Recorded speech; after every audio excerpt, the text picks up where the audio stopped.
Hey there, Morning Manna. I'm Anna Wiggins, and this week we're looking at 6 lessons from the life of John the Baptist.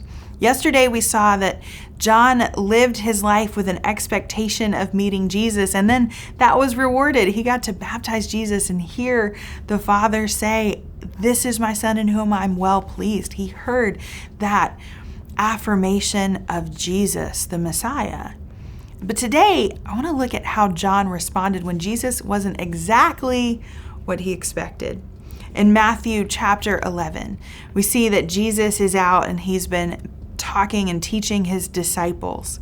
But then John's disciples come because it says in verse 2 that John was in prison and he had heard about the things that the Christ was doing, that Jesus was doing. So he sent word by his disciples. And he asked this question. He said, "Are you the one who is to come, or shall we look for another?" Now, this might give you pause because here's John. He's in prison. He's had this whole experience. He's been preparing the way for Jesus.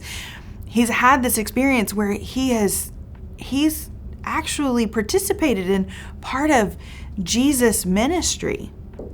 It's like, man, this guy's all in, but now here he is asking Jesus a question. And I think it's because Jesus didn't do everything that John or anyone expected the Messiah to do. He was living a little differently and doing things a little differently than they expected. So what did Jesus do? Did Jesus respond to him and say, "How dare you ask me this question?"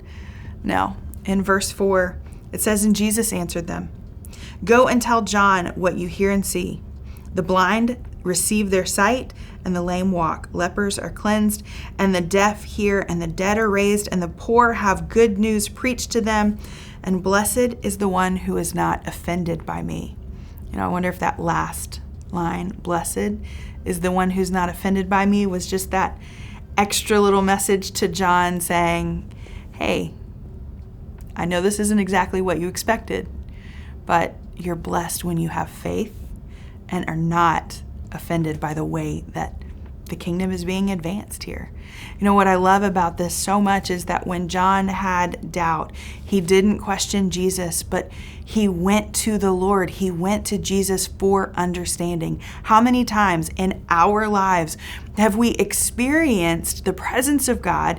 We've heard him speak. We've seen him move. And then later in our lives, we experience something that makes us say, "God, are you sure you know what you're doing? Are you sure? I don't understand."